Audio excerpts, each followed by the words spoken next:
सम्मेलन देख देख के घर की शीला देवी को शेर व शायरी का बुखार चढ़ गया था।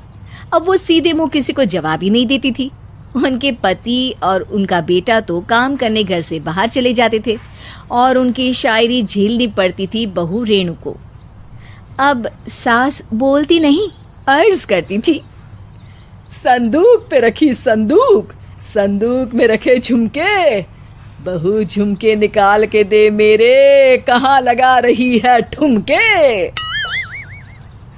माँ जी, झुमके तो आपके निकाल दूंगी मैं, लेकिन आपके दिमाग से ये शायरी का भूत कैसे निकलेगा? छोटे लोग नहीं समझेंगे, शायरी है शौक बड़ा, तू अपने काम से काम रख, मेरे काम में मत टांग अड़ा। शौक अलग बात है, लेकिन हर चीज में अपना शौक डाल देने से जग हंसाई हो सकती है सासू माँ। अरे मैं हूँ एक नंबर कलाकार, कोई ऐसी वैसी बला नहीं, तुम घर के कामों में उलझी, समझोगी मेरी कला नहीं।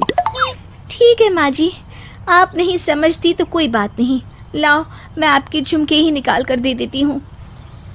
बहू सास के झुमके निकाल कर देती है और वहाँ से चली जाती है।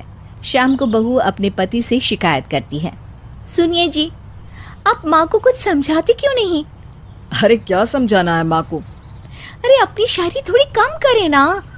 अरे तुमको उनकी शायरी से क्या दिक्कत है? अरे मुझे नहीं, पर पड़ोस में सब लोग हंसते हैं, कहते हैं बुढ़ापे में लोग सठिया जाते हैं, लेकिन शीला जी तो शायर हो गई हैं। अरे लोगों का काम है कहना, लोगों की बातों का क्या टेंशन लेना। अरे वाह, मैंने भी शेर कह दिया, वाह वाह वाह वाह। देख लो, तुमसे किसी ने कहा नहीं और तुम्हारे सामने कोई माँ की बुराई नहीं करता तो तुमको फर्क नहीं पड़ रहा। अरे तुम खामखा की बात का बतंगड़ बना रही हो। चलो चाय बना कर ले आओ मेरे लिए, साथ पियेंगे, कोई ढंग की बातें करेंगे। रेणु चाय बनाने लगती है। पहले वो अपने पति को चाय देती है, फिर सास को और आखिर में अपने ससुर को। लेकिन वो देखती है कि ससुर जी कुछ परेशान से हैं। क्या हुआ ससुर जी, कोई बात हो गई है क्या? अरे तेरी सास बात बात पे शायरी करती है। कल मैंने पूछा कि खाना खाया तो तेरी सास ने क्या जवाब दिया पता है? अरे गलती की और आरोपी ने कोड़े खा लिए फटाफट, खाना तो नहीं पर पकोड़े खा लिए झटाझट। अब बता क्या जवाब दूं इस बात का? वो तो सभी से शायरी में ही बात कर रही हैं, मुझे भी समझ में नहीं आता कि क्या करूं मैं। बेटा उसको उसी की भाषा में जवाब देना पड़ेगा। मैं तो आम बातचीत में भी उसके सामने कुछ नहीं बोल पाता, शायरी में क्या बोलूंगा भला। ससुर ने जैसे ही कहा कि उसको उसी की भाषा में जवाब देना पड़ेगा, बहू को ये बात जच गई। अगले ही दिन वो शायरी की कुछ किताबें लेकर आई और शायरी की प्रैक्टिस करने लगी ताकि सास को उन्हीं की भाषा में जवाब दे सके। उसने दिन रात एक कर दिए। एक दिन सब साथ में बैठकर टीवी देख रहे थे, तभी रेणु सबके लिए बिरयानी बनाकर लाती है, लेकिन सास को बिरयानी भाती नहीं।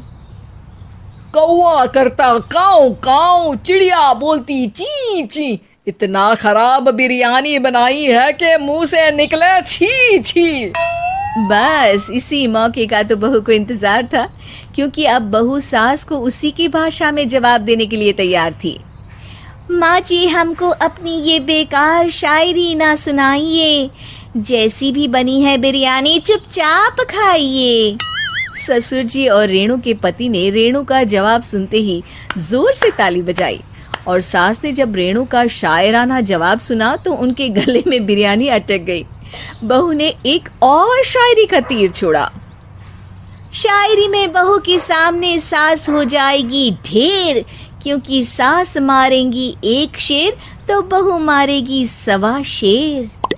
सास को छोड़ के सब वाह वाह करने लगते हैं। आज पहली बार सास को नहले पे दहला मिला था और रेणु ने सास का मुंह चुप करा दिया था। अगले दिन रेणु का पति उससे कहता है, अरे वाह, तुमने तो माँ की बोलती बंद कर दी, मजा आ गया। अब मेरे लिए कुछ बना दो, खाकर मैं काम पर चला जाऊं। शायरी ही है मेरा जीवन, वही करूँगी जी भर के। नौकरानी रख लो कोई, काम नहीं करूँगी मैं घर के। अरे तुम क्या माँ जैसी हरकतें करने लगी, सीधे सीधे बात करो ना। हो गई कल शायरी, रोज थोड़ी ना करोगी। शीशी भरी गुलाब की पत्थर पे फोड़ दो, जो मुझे शायरी से रोके उसके कान मरोड़ दो। पति घबराकर वहां से चला जाता है और बाहर उसके पिताजी के पास जाकर बैठ जाता है। दोनों अपनी बीवियों की शायरी से परेशान है। ससुर को पछतावा होता है कि क्यों उसने बहू को सास की भाषा में ही जवाब देने का आइडिया दिया। अब तो घर में दो दो शायर हैं। दोनों एक साथ दुखी स्वर में कहते हैं, हम दोनों की ही बीवियां जब से शायर हो गई है, क्या बताएं, जिंदगी एक फटा हुआ टायर हो गई है।